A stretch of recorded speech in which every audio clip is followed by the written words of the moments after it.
नमस्कार, उत्तर प्रदेश उत्तराखंड देख रहे हैं आप। मैं हूं कुंदन जमैर। आटा चक्की तो आपने देखी होगी। आमतौर पर हमारे आस पड़ोस में ये आटा चक्की मिल जाती है जिसमें आटा पीसा जाता है। गेहूं, मक्का, चावल पीसकर आटा तैयार किया जाता है। ज्यादा से ज्यादा मसाले, हल्दी, मिर्च और पीसने में इसका इस्तेमाल किया जाता है। लेकिन इसी आटा चक्की का इस्तेमाल दिल्ली ब्लास्ट के आतंकी डॉक्टर बारूद पीसने में करते थे।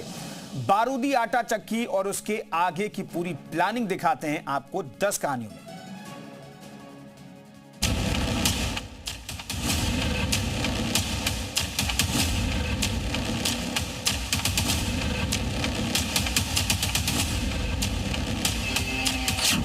आतंकियों का ये बारूदी कमरा आपको याद होगा,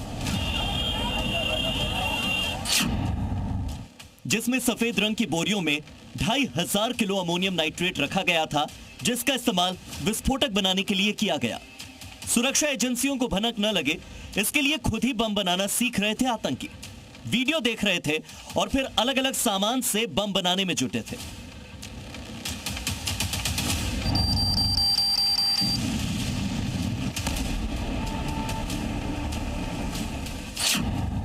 और इसी बम बनाने की प्लानिंग में शामिल थी आटा चक्की। सबसे शातिर और सबसे चालाक आतंकी मुजम्मिल से पूछताछ में बड़ा खुलासा हुआ है। आतंकी मुजम्मिल ने पूछताछ में बताया,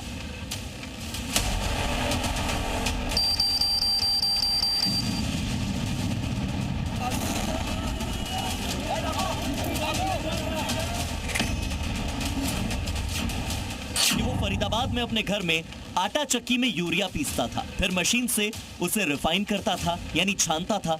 इसके बाद केमिकल मिलाकर विस्फोटक बनाता था और जिस केमिकल का इस्तेमाल वो करता था वो भी अल फलाह यूनिवर्सिटी की केमिस्ट्री लैब से चुराया गया था। अपने कमरे के अंदर वो लोग टेस्टिंग करते थे और यही प्लानिंग थी वीडियोस के आधार पे कि जब अमोनियम नाइट्रेट को बारीक से पीस दिया जाएगा और उसमें केमिकल मिलाकर किस तरीके से और कहां पर धमाका किया जाएगा, कितना केमिकल मिलाया जाए और कितना अमोनियम नाइट्रेट मिलाया जाए ताकि ज़्यादा से ज़्यादा इंटेंसिटी से ब्लास्ट हो पाए। आतंकी मुजम्मिल वैसे तो धौज में रहता था, लेकिन अपने इस प्लान के लिए फतेहपुर तगा में कमरा किराए पर ले रखा था। ये वही कमरा था जिसमें 2553 किलो विस्फोटक बरामद किया गया था। यहाँ रखे गए बम बनाने के सामान को वो धौज में लाता था और यहीं पर आटा चक्की के जरिए उसे पीसता था। शब्बीर पर आरोप यह है कि शब्बीर ने मुजम्मिल के साथ मिलकर जो अमोनियम नाइट्रेट था उसको पीसने का काम उस आटा चक्की मशीन में करता था और उसके बाद उसको एक जगह से दूसरी जगह ले जाने का काम किया जाता था। ये वही कमरा था जहां से 9 नवंबर को पुलिस ने 360 किलो अमोनियम नाइट्रेट और बाकी विस्फोटक जब्त किए थे। मुजम्मिल ने अपने इस आटा चक्की वाले प्लान में एक ड्राइवर का भी इस्तेमाल किया था, जिसे अब हिरासत में लिया गया है। खुलासे के मुताबिक ड्राइवर ने जांच टीम को बताया कि मुजम्मिल चक्की उसके घर रख कर आया था। तब उसने इसे बहन का दहेज बताया था और अपने घर पर चक्की को रखने को कहा था। थोड़े दिन बाद वो चक्की धौज ले गया था। ड्राइवर ने यह भी बताया कि मुजम्मिल से उसकी मुलाकात अस्पताल में ही हुई थी, जहां वो अपने बेटे का इलाज कराने गया था। आतंकी मुजम्मिल के इस बम वाले एक्सपेरिमेंट में एक अहम जगह अल फलाह यूनिवर्सिटी भी थी, जहां से केमिकल चुराकर वो एक्सपेरिमेंट किया करता था। उसके कमरे में जांच एजेंसियों को इसके ट्रेस भी मिले हैं और कई और छात्रों ने कमरे से केमिकल की बदबू आने की शिकायत भी की थी, लेकिन यूनिवर्सिटी ने इसकी कोई जांच नहीं की, क्योंकि इस कहानी को अपनी मंजिल तक पहुंचाने के लिए, यानी बम धमाके के लिए, सबसे बड़ा हाथ अल फलाह यूनिवर्सिटी का ही था। कई बार शिकायत की गई लेकिन कोई न कोई कार्रवाई इस पर नहीं हुई और इस बीच इस टैक्सी ड्राइवर ने जांच एजेंसियों को ये भी बताया है कि उसने कहां से ये मशीन खरीदी थी। आतंकियों का ये मॉड्यूल इस पूरे ऑपरेशन में अपने डॉक्टर होने और अस्पताल में काम करने का पूरा फायदा उठाता था और केमिकल लैब से आसानी से केमिकल लेकर एक्सपेरिमेंट करते थे, जिससे कि उनका बारूदी प्लान पूरा हो सके।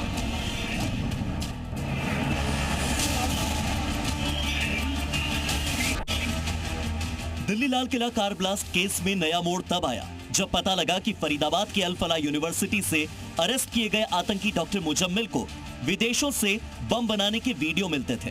विदेशी हैंडलर ने एनक्रिप्टेड ऐप के जरिए आतंकी डॉक्टर मुजम्मिल अहमद गनई को बम बनाने के लिए 200 वीडियो भेजे थे, जिन्हें बोलचाल की भाषा में लोग कहते हैं DIY यानी डू इट योरसेल्फ हिंदी में इसका मतलब अपने आप करो, यानी बम बनाओ अपने आप, खाद से अमोनियम नाइट्रेट निकालो अपने आप और उसे पीसने के लिए आटा चक्की का इस्तेमाल करो, वो भी खुद ब खुद। आतंकी डॉक्टर मुजम्मिल अभी एनआईए की कस्टडी में है और बड़ा खुलासा यह हुआ है कि आतंकी उमर, जिसने लाल किले के बाहर धमाका किया, वो भी विदेशी आतंकियों से ट्रेनिंग ले रहा था। उमर बम बनाने की ट्रेनिंग ले रहा था। उसके फोन की जांच में कई ऐसे वीडियोस मिले जिसमें बम बनाकर कैसे धमाका करें, इसके DIY वीडियोस थे। यहां तक कि वीडियोस में यह भी बताया जाता था कि ज्यादा नुकसान के लिए धमाका कहां करना है। डॉक्टर मुजम्मिल, आदिल, शाहीन और इरफान के फोन का डिलीटेड डेटा भी जब रिकवर हुआ तो पता लगा कि इन 200 में से करीब 80 वीडियोस तो ऐसे थे जिनमें आतंकी ट्रेनिंग थी, बम बनाने का प्रशिक्षण था, केमिकल रिएक्शंस की जानकारियां थी। मुजम्मिल के फोन से दिल्ली, उत्तर प्रदेश, मुंबई और कई अलग अलग राज्यों के धार्मिक स्थलों के वीडियोस थे। भीड़भाड़ वाले मार्केट के वीडियोस भी मिले, यानी वो टारगेट लोकेशंस जहां बम धमाके हो सकते थे।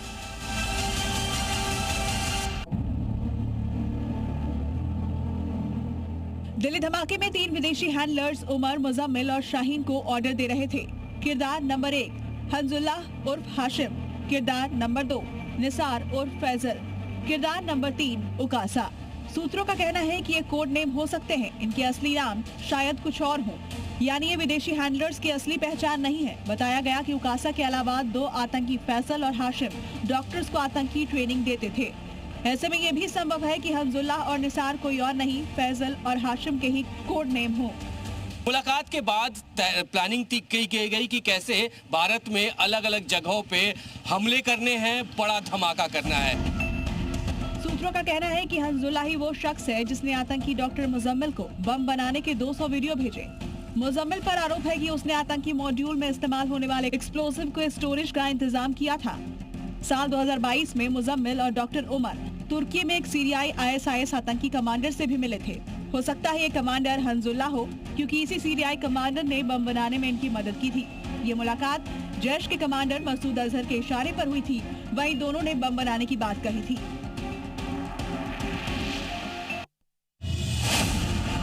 आतंकी मॉड्यूल के तार तुर्की और अफगानिस्तान से भी जुड़ रहे हैं। आतंकी उमर उल नबी, मुजम्मिल गनई और मुजफ्फर राठर, ये तीनों 2022 में तुर्की ट्रिप पर गए थे। तीनों ने तुर्की में 20 दिन बिताए थे।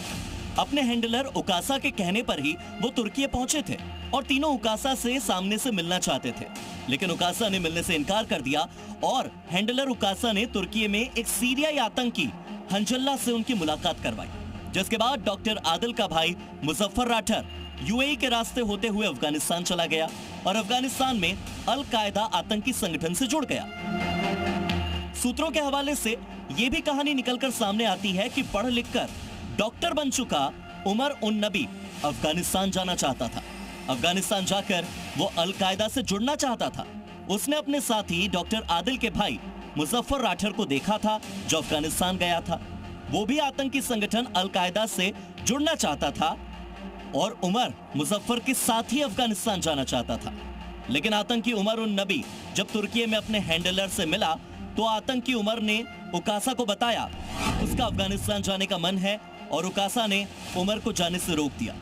उकासा का ऑर्डर आया कि तुर्की से भारत लौट जाओ और बड़े ऑपरेशन को आगे बढ़ाओ।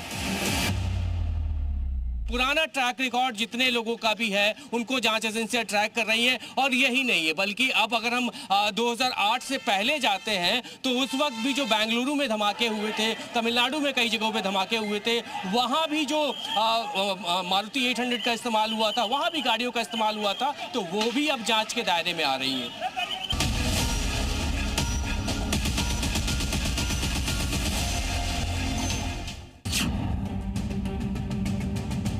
जैश की आतंकी मैडम सर्जन यानी शाहीन अपने और अपने खास HOD के साथ एक स्पेशल टीम बना रही थी। उस टीम को बुलाया जाता, उनमें HOD चुना जाता और फिर उनको ऑपरेशन की पूरी जानकारी दी जाती। आतंकी शाहीन की ये टीम थी इसकी स्पेशल 26। इस स्पेशल 26 में 25 डॉक्टर थे और एक शाहीन खुद शामिल थी। इस स्पेशल 26 में 5-5 डॉक्टर्स की 5 टीमें बनाई गई थी और काम दिया गया था बड़े आतंकी हमले का। अब यूपी ATS के रडार पर उसकी B टीम भी है, यही B टीम जिसे वो बनाने में लगी थी।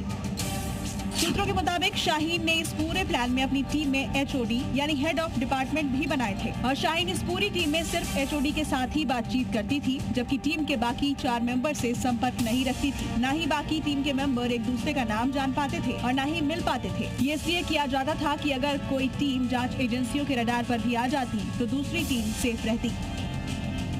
यूपी एटीएस रडार पर शाहीन की बी टीम आ चुकी है। शाहीन स्पेशल 26 टीम बनाने की कवायद में जुटी हुई थी।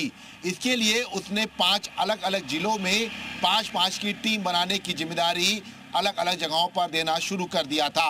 लखनऊ में उसने ये जिम्मेदारी परवेज को दी थी, कानपुर में उसने ये जिम्मेदारी डॉक्टर आरिफ को दी थी और सहारनपुर में ये जिम्मेदारी डॉक्टर आदिल के पास थी।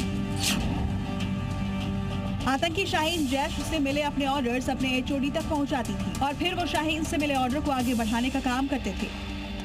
सूत्रों के मुताबिक शाहीन ने अपने इस प्लान में आतंकी आरिफ को कानपुर का, अपने भाई परवेज को लखनऊ, सहारनपुर में आदिल को एचओडी बनाया था, जबकि बाकी 2 शहरों में एचओडी कौन थे उसकी तलाश की जा रही है।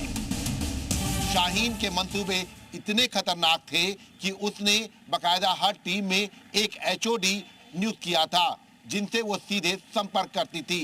बाकी अन्य टीम मेंबर एक दूसरे से संपर्क ना कर सके, इसको लेकर भी शाहीन ने पूरी अपनी कवायद की थी। मैडम सर्जन यानी डॉक्टर शाहीन के आतंकी खेल में उसके पास फंडिंग कहां से आती थी और कितनी होती थी, इसकी जांच भी चल रही है। जांच एजेंसियों की गिरफ्त में आए आतंकियों की बैंक डिटेल खंगाली जा रही है, क्योंकि कहानी में ट्विस्ट तब आया जब ये पता लगा कि 7 साल में 40 करोड़ से ज्यादा का लेन देन इन आतंकी डॉक्टर्स के बैंक अकाउंट से किया गया। इन बैंक अकाउंट्स में कई छोटे छोटे अमाउंट में पैसा आया, जबकि 6 नवंबर को कई खातों में कई लाख रुपए निकाले गए। हर हफ्ते 2 से 3 बार 20 से 25 हजार का लेन देन होता था, जिसमें ऑनलाइन ट्रांजैक्शन तो बहुत कम किया जाता था। बड़े अमाउंट की पेमेंट ही ज्यादा होती थी और उसमें खास तरह का पैटर्न अपनाया गया, यानी 1 लाख 1 रुपये, 2 लाख 1 रुपये, हर महीने कुछ इस तरह के पैसे डाले जाते थे। ये डॉक्टर सेल जो है ये बनाया जा रहा था, क्योंकि इसमें ये होता है कि आइडेंटिटी जो है वो नहीं मालूम होती है और ये काम कर रहे होते हैं, इनका एक कोडवर्ड होता है और एक दूसरे को ये नहीं जाते, और ऐसे में अगर ये पकड़े जाते तो ये दूसरे का जो आइडेंटिटी है वो डिस्क्लोज नहीं कर सकते थे। तो एक बड़ी प्लानिंग जो है की गई थी। आतंकी शाहीन सईद इन पैसों और जेट से मिलने वाले ऑर्डर्स के मुताबिक एक संगठित नेटवर्क खड़ा करने के बिल्कुल करीब पहुंच चुकी थी, लेकिन इससे पहले वो सुरक्षा बलों के हत्थे चढ़ गए। यूपी की एजेंसियां आदिल, परवेज और आतंकी शाहीन सईद की ज्यादा दिन की रिमांड मांग रही है, क्योंकि जो फोन से डेटा रिकवर हुआ है और जो फंडिंग में 1 रुपये 2 रुपये वाला एक्स्ट्रा पैटर्न सामने आया है, इसे लेकर बाकायदा 3 चरणों में पूछताछ करनी है। तो एक बड़ी प्लानिंग जो है की गई थी। इसके साथ साथ एनआईए चूंकि इस पूरे मामले को लेकर लगातार जांच कर रही है, तो 4 डॉक्टर से उसने पूछताछ की है। आपको जानकर हैरानी होगी कि एटीएस सूत्रों के मुताबिक शाहीन सहारनपुर और हापुड़ में मिनी रिक्रूट कमांड सेंटर के लिए ऐसी कोई जगह ढूंढ रही थी जो शहर से थोड़ा बाहरी इलाके में हो और वहां लोगों की गतिविधियां कम हो। सेंटर में कुल 10 बड़े कमरे और एक तहखाने में बड़ा सा ट्रेनिंग हॉल बनाने की तैयारी थी। इसके लिए बाकायदा बड़ी जगह ढूंढी जा रही थी। गरीब मुस्लिम लड़कियों के इलाज और पढ़ाने के बहाने वो फाउंडेशन बनाने की भी तैयारी कर रही थी, जिससे कि जांच एजेंसियों के रडार पर वो ना आए और आराम से वहाँ पे फंड इकट्ठा करे, विदेशी फंडिंग ला सके और उस फंड के माध्यम से आतंकी गतिविधियों को और अधिक तरह से बढ़ाया जा सके। इस सेंटर में आतंकी ट्रेनिंग लेने वाली महिलाओं को मुंजिमा नाम दिया जाता। शाहीन के सेंटर में ड्रामा का प्रयोग होता ताकि ट्रेनिंग करने वाली लड़कियां सोशल मीडिया से दूरी रखें और मकसद से न भटकें।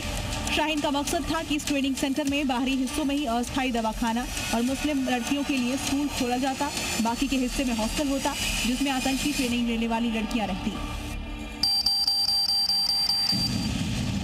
अब जरा कानपुर कनेक्शन भी समझिए। दिल्ली धमाके से कानपुर के 7 मोबाइल नंबरों के तार भी जुड़ रहे हैं। खुलासा हुआ है कि ये 7 मोबाइल नंबर कानपुर के हैं और इनके तार दिल्ली धमाके से जुड़े हैं, क्योंकि धमाके से पहले 7 मोबाइल नंबर लाल किले के बाहर यानी कि ब्लास्ट वाली जगह के आसपास एक्टिव थे। वहीं 22 मोबाइल नंबरों का भी पता चला है। इनके मालिकों को ट्रेस करने में एजेंसियां जुटी हुई हैं, क्योंकि कानपुर में आतंकी शाहीन का नेटवर्क पहले से काफी एक्टिव था। ऐसे में एटीएस, एनआईए और आईबी तीनों मिलकर इसे गहनता से जांच रही है। कई लोगों से सुरक्षा एजेंसियों ने पूछताछ भी की है। एनआईए की जांच में ब्लास्ट के प्लानिंग में जो 4 मुख्य किरदार पाए गए, उनका पैन इंडिया में हमले का प्लान था, यानी कि ये चारों दिल्ली से बाहर भी पूरे देश में हमला करने के बेहद करीब थे। इनमें 3 डॉक्टर्स यानी डॉक्टर मुजम्मिल, डॉक्टर आदिल और डॉक्टर शाहीन तो मेन कैरेक्टर थे। वहीं शोपियां का रहने वाला मौलाना इरफान अहमद वो चौथा किरदार था, जो कि साजिशकर्ताओं के बीच एक मेन कैरेक्टर था। सूत्रों का कहना है कि दिल्ली में विस्फोट से पहले शाहीन सईद की स्पेशल 26 का एचओडी आतंकी आदिल कानपुर गया था। कानपुर आने का मकसद क्या था, ये जांच एजेंसियों को अब भी स्पष्ट नहीं है। वहीं डॉक्टर शाहीन भी 2 महीने पहले लखनऊ भी गई और कानपुर भी गई थी।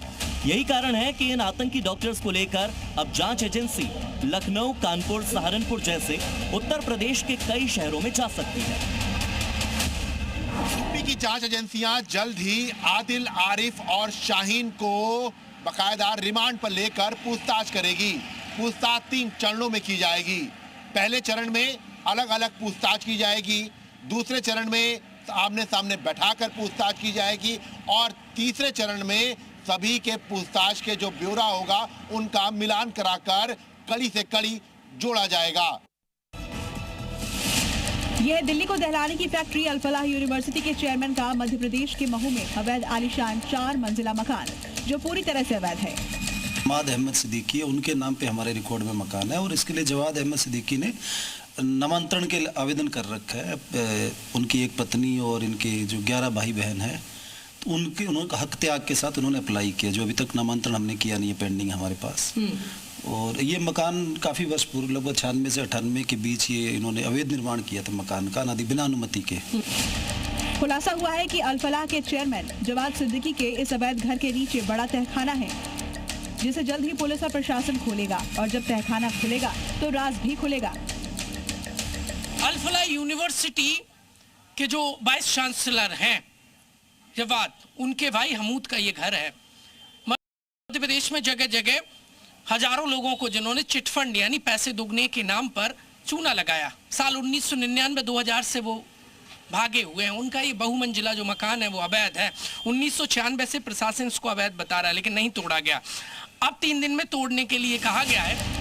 स्थानीय लोगों ने आरोप लगाया कि तहखाने में जमातें होती हैं, हो सकता है कि इसमें हथियारों का जखीरा मिले। आंदोलन क्या करेंगे, हम तो खुद ही बुलडोजर लेके हम तो तैयार है, बुलडोजर तैयार है। क्या बात कर रहे हो? 3 दिन के अंदर नोटिस पीरियड दिया हुआ है। अगर 3 दिन में कैंटोनमेंट बोर्ड अगर नहीं तोड़ता है तो सारे हिंदू समाज की तरफ से हम मकान तोड़ने का वो करेंगे। ये तो साफ है कि माइनॉरिटी के नाम पर अल-फलाह यूनिवर्सिटी के नाम पर आतंक का अड्डा चलाने वाले जवाद अहमद सिद्दीकी का नेटवर्क बहुत बड़ा था। दिल्ली से दुबई तक उसका आर्थिक साम्राज्य फैला हुआ था। जवाद की यूनिवर्सिटी को आतंक का हेडक्वार्टर बनाने वाले व्हाइट कॉलर टेरर मॉड्यूल के रिश्ते पाकिस्तानी आतंकियों से थे।